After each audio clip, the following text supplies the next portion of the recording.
Olá, a gente vai fazer um quadro chamado Nogueira Responde. Se tiver pergunta, se tiver algum questionamento, alguma problematização que você queira trazer, você coloca aqui.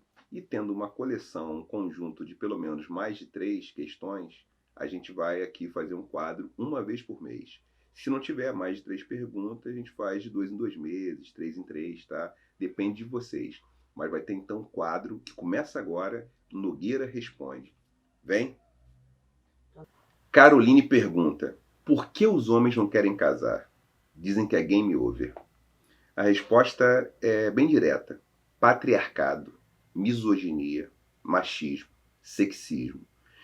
Esses elementos que estão fundados na estrutura do patriarcado, eles impedem, eles ajudam, contribuem decisivamente para que os homens, para que nós homens, sejamos socializados para não termos contato com as nossas emoções, com os nossos sentimentos.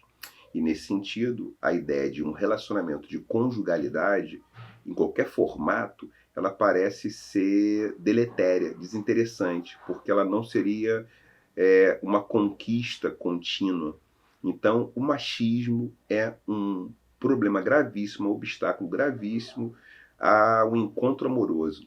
Não só o casamento, mas o encontro amoroso, o encontro desses homens, de nós homens conosco e com as pessoas que nós amamos. Esse é o problema.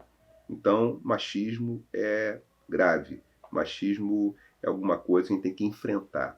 E o patriarcado, que é essa estrutura do pátrio, o poder, ela ela modula e moldura os sentimentos, as relações masculinas de uma forma em que a ferramenta ou a linguagem mais marcante, mais decisiva na nossa construção de masculinidade é a violência. E a violência, ela não combina com conjugalidade amorosa, com afeto, com amor. O Luiz Carlos pergunta: qual a relação entre filosofia africana e ceticismo? Luiz Carlos, obrigado pela questão. Eu vou sugerir que você leia o livro de Adilbênia Machado. Ela fez uma dissertação de mestrado muito interessante e ela se tornou um livro que é Filosofia Africana, Ancestralidade e Encantamento como inspirações formativas para o ensino de africanidade.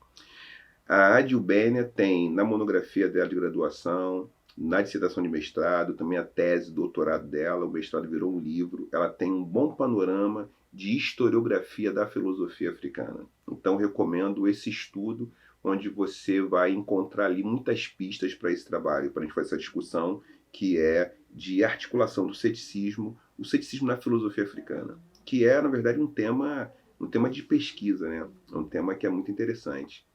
Tá? Obrigado. Regina faz uma pergunta muito interessante. Ainda existe lugar para a filosofia? Essa é uma das questões fundamentais da filosofia, perguntar sobre si mesma. E eu respondo o seguinte, é o meu comentário. Existe lugar para a filosofia sempre que existir lugar para a gente perguntar, para a gente interrogar. A filosofia sempre está articulada com uma desbanalização da realidade. Então, sempre que nós perguntarmos, a filosofia começa. No Instagram Fluxos Mentais, Monique Navarro pergunta: quais as suas referências preferidas para uma psico decolonial? Eu vou num autor fundamental, Frantz Fanon. Frantz Fanon é chave nos estudos de uma descolonização radical da psicologia ou da psicanálise mesmo, que possa contribuir para a própria psicanálise, no ambiente psi, né? Dos psis em geral, ou seja, os saberes psis, psicologia, psicanálise, psiquiatria. Isso Fanon é muito importante. Mas também Neuza Santos Souza, ela tem uma contribuição decisiva também para nesse aspecto, e Lélia Gonzalez. Então são 3 nomes que eu considero que são assim, estão na base. E óbvio, tem dezenas de outros, mas esses 3, para a gente começar a fazer uma problematização radical desse tema, eu recomendo. São 3 que me aprazem muito. Vitor pergunta como o quemetismo pode nos ajudar a passar por esse momento de introspecção atual. Eu sugiro a tese do Walter Duarte, que foi na UERJ, defendida na UERJ, sob orientação da Isabela Bocaiúva, e eu tive a oportunidade de ser co-orientador do trabalho dele. É uma tese muito interessante sobre o quemetismo, pensamento quemético, e direto ao ponto. A Menomop, ele fala a respeito de uma escuta do coração. Eu diria que os estudos de Amenhotep, assim como Ptah Hotep, mas eu vou frisar a Amenhotep, quando ele fala especificamente do pensamento cardíaco. Eu tenho um artigo que eu falo sobre cardiografia do pensamento.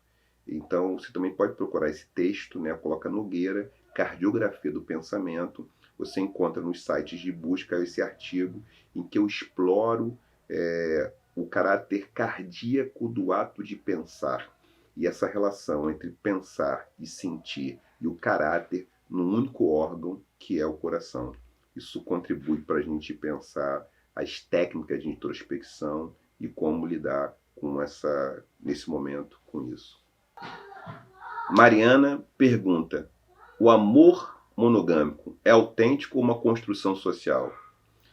A gente pode pensar, a mononormatividade é uma construção social. Historicamente, ela está assentada em valores religiosos, está assentada também numa discussão, numa questão patrimonial, né? No estabelecimento de um patrimônio familiar, porque o desejo não tem decreto.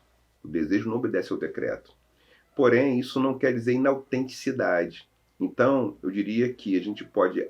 Uma forma de enfrentar essa questão que é uma construção social, mas isso não deixa de fazê-lo autêntico, esse formato de relacionamento, que é um formato que serve para algumas pessoas. É importante frisar, não existe um formato de conjugalidade que sirva para todas as pessoas, em todos os contextos, em todas as épocas, em todas as culturas. A monogamia é um formato como qualquer outro, que pode servir a alguns casais e não a outros. Joana pergunta: como trazer afetividade para a formação de professores?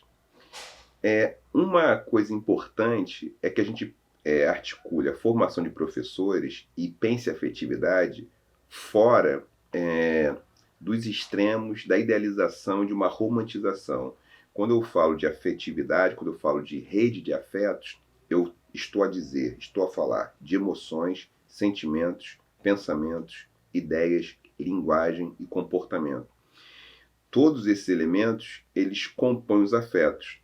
O que está em jogo é a conexão com os nossos afetos, né? Conexão com os nossos próprios pensamentos, conexão com nossos desejos, ter consciência da nossa emoção. Então, a primeira coisa é aquilo que a Bell Hooks fala de um tipo de autoaperfeiçoamento. Ou seja, é importante que a professora, o professor, quem está nessa arte de professar e no espaço da formação docente, tenha um processo, segundo Bell Hooks, essa pensadora interessantíssima, que é a leitura de Thich Nhat Hanh, de Paulo Freire, ela vai nos dizer: é necessário que a gente se conecte, que nós façamos uma autoconexão.